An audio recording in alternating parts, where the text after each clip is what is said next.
বন্ধুরা, চলে এসেছি তোমাদের মাঝে। শীতের মৌসুম পড়ে গেছে আর বেতো শাক খাবো না, এটা তো হতেই পারে না, তাই না? সো আমি নিয়ে নিয়েছি কিছু বেতো শাক। আর এই বেতো শাকটা আমি খুব সুন্দর করে বেছে নিয়েছি। তোমরা দেখতে পাচ্ছ কতগুলো নোংরা এর থেকে বার হয়েছে, তোমরা দেখতে পেলে। তো আমি এটাতে কিছু মশলা অ্যাড করব, তার জন্য কেটে নিয়েছি লঙ্কা আর পেঁয়াজ কুচি।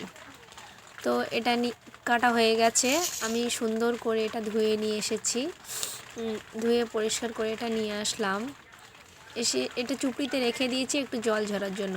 তারপরে উনুনে চলে আসলাম। উনুনে আসার পরে আগুন তো ধরাতেই হবে, নাহলে তো হবে না রান্না। এবার হাঁড়িটা চাপিয়ে দিলাম, দিয়ে এতে আমি কিছু পরিমাণে জল অ্যাড করব, বেশি দেব না, একটু জল দেব।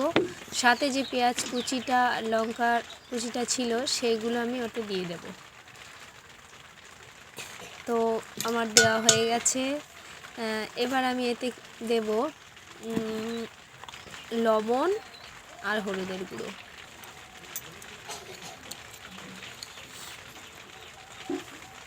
এক চামচ লবণ দিয়েছি আমি।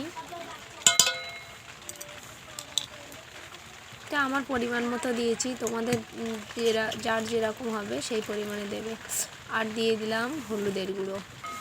তো এটা আমি ফুটতে থাকবে জলের উপরে। বেশ কিছুক্ষণ জাল করে নেব। জাল করার পর এটা দেখতেই পাচ্ছ ফুটতে শুরু করেছে। তো আরেকটু ফুটলে আমি এটাতে অ্যাড করব যে ধুয়ে রাখা পাত্রে শাকগুলো ছিল, আমি ওটা চুপড়িতে রেখে দিয়েছিলাম। তো সেই শাকগুলো এতে অ্যাড করব। দেখতেই পাচ্ছ ফুটে গেছে। তো এবার আমি শাকগুলো দিয়ে দিচ্ছি।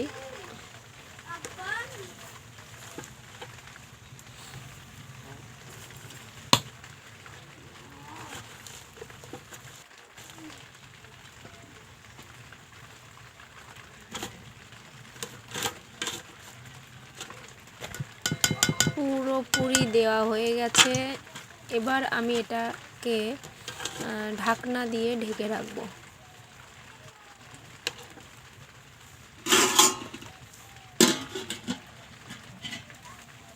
বেশ কিছুক্ষণ আমি জাল দেওয়ার পরে আবারও চলে আসলাম। তো ঢাকনাটা আলগা করে দেখি শাকটা অনেকটা কমে গেছে। তারপরে আমি একটু নেড়ে নিলাম সুন্দর করে, আবারও ঢাকনা দিয়ে রেখে দিলাম। এভাবে পুরো রসটা মেরে নিয়েছি দেখছো। আর এতে আমি কিছু মশলা অ্যাড করব। নিয়েছি কিছু পাঁচফোড়ন, ঝাল, শুকনো লঙ্কা, রসুন, আর নিয়েছি মাছ ভাজি, যেটা ভাজি করা ছিল, আমি কিন্তু কাটা কুটে নিয়েছি। যাই হোক, চুলোতে দিয়ে দিলাম চাটুইটা আমি গরম করে নেব।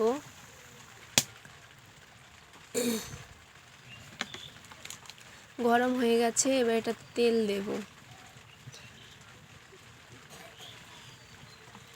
তেলটা একটু গরম হয়ে গেলে আমি ওটাতে দিয়ে দেব শুকনো লঙ্কা।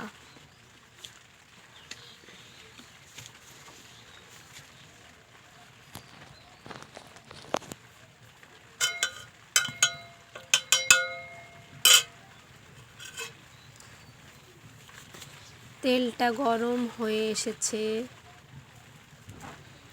এবার আমি এটাতে শুকনো লঙ্কা দিয়ে দিলাম, একটু নেড়ে নিলাম। নেওয়ার পরে আমি রসুন অ্যাড করব। ফাটানো যে রসুনগুলো ছিল সেগুলো দিলাম। এবার দেব ফোড়ন, 5 ফোড়ন দিয়ে দিলাম। দেওয়া হয়ে গেছে। একটু নেড়ে চেড়ে নিয়ে আমি এবার যে মাছ ভাজিটা, যেটা আমি কাটা কুটে রেখে দিয়েছিলাম, সেটা দিয়ে দিলাম। একটু ভেজে নেব, সামান্য ভেজে নেব। নেওয়ার পরে আমি যে শাকটা নামিয়ে রেখেছি সেটা এবার দিয়ে দেব।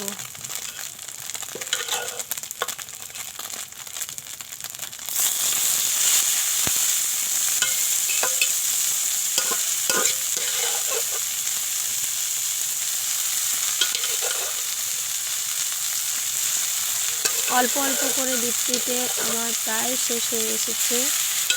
সব শাকগুলো আমি দিয়ে দিচ্ছি।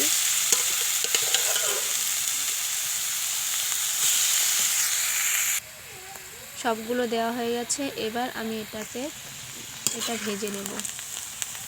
একদম কিন্তু এতে জল রাখা চলবে না, পুরো জল শুকিয়ে এটা ভেজে নেব। এবার দেখতে পাচ্ছ রেডি হয়ে গেছে। কত সুন্দর